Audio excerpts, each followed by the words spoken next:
What's that? It was eggs that got thrown at the house. That's on the doorbell cam. It's hate mail that someone dropped off before they egged my house. You fat bitch. It's just scary how invested people are into hating me. My Big Fat Fabulous Life is back for another season. Whitney Way Thore was sharing that after her on-again, off-again relationship with the man from France, she's feeling a bit lost. My relationship with the Frenchman has felt a little bit on again, off again. Even though we technically broke up months ago, I am still in love with him. But when it came down to it, I still ended up back in Paris for almost 6 weeks, hoping that maybe something would change, but it's just not practical. I'm not able to move to France right now. He will never move to Greensboro, and it just felt like it couldn't go anywhere. So we did say au revoir for the last time, and that was extremely difficult for me. It sucks, because I really love him, but I have to find some way to move on. She says that while some of her friends are celebrating amazing milestones like getting married and having kids, she's not exactly where she thought she would be in life. My highest self knows that ultimately my life is wonderful and I have so much to be grateful for. And so I feel really guilty admitting that it's also really hard for me to see that. It feels like everyone that's been by my side for 20 years is now in front of me. And I'm just kind of trailing behind with a gaping, broken heart. And that's not the place you want to be in, you know, when you're thinking about going into the next phase of your life. It just feels really dismal. And I just don't know, like, what I'm supposed to do next. Later, Whitney's ex Lenny showed up and revealed that he had welcomed a baby girl. And Whitney's dad, Glenn, did not hold back grilling him about the future. It's a girl. Oh, when did this relationship start?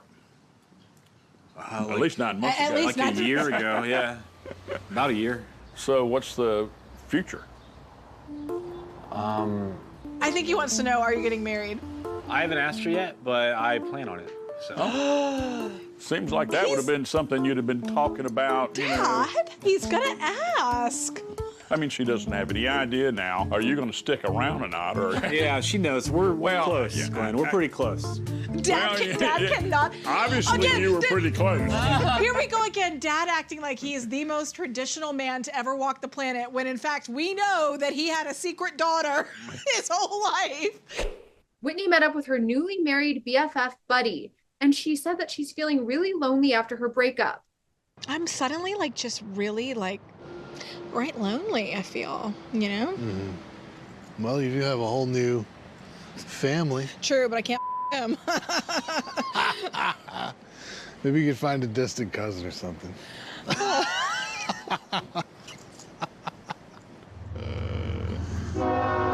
Ooh, train. Perfect timing. Here we are having the most depressing conversation on earth by the tracks. By the train and here tracks. comes the train. Hold me down. Let's Thelma and Louise it. I want to remain like optimistic that things could change or get better. And being that I'm coming up on my, my 40th birthday, it's a milestone birthday. I mean, from the outside, people would think I'm functioning fine, right? Like, whatever, but I'm not happy. It was eggs that got thrown at the house. I think whoever did this waited until they saw a TV crew at my house. And it makes me even more angry because now they're getting the attention from this that they obviously so desperately crave. Things took a dark turn when someone egged the house during a family dinner and left a hate-filled message. That looks like a man to me. That was definitely a guy. That's a guy, but this looks like a woman. What a sad, pathetic life you lead. You're the most annoying, selfish, and disgusting don't woman read on that TV. stuff.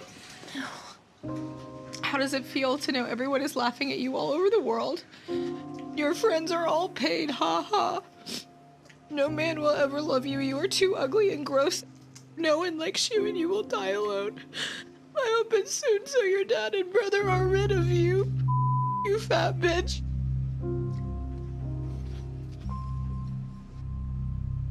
Whitney's family rallied behind her, but she's feeling really upset about all the hate that she's encountered. You know, that's the only thing that makes me feel good, is to know that somebody is seeing me on TV and feeling good about themselves. Yeah. That's the only reason why I would ever do this. I know. I don't want to, like, I've dealt with But you this know for the so thousands of long. people that you have affected positively. I mean, people who've sent you message after message about how their life's been changed by you. So don't dwell on that.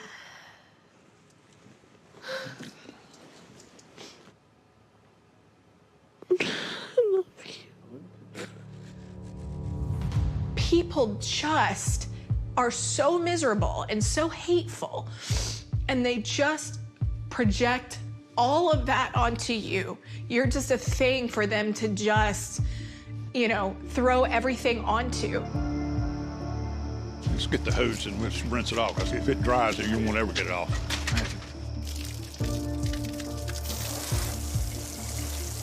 It's just scary how invested people are into hating me. Things took a more upbeat turn when she threw a baby announcement party for Lenny. That's your baby?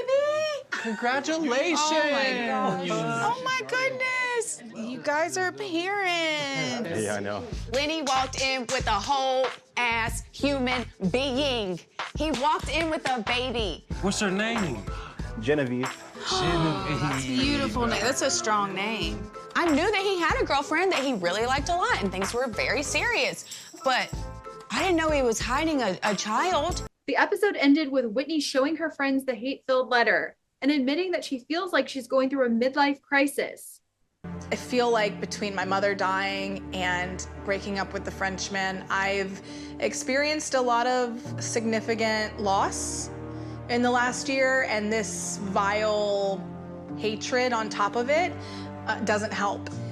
And I'm not seeing the light at the end of the tunnel.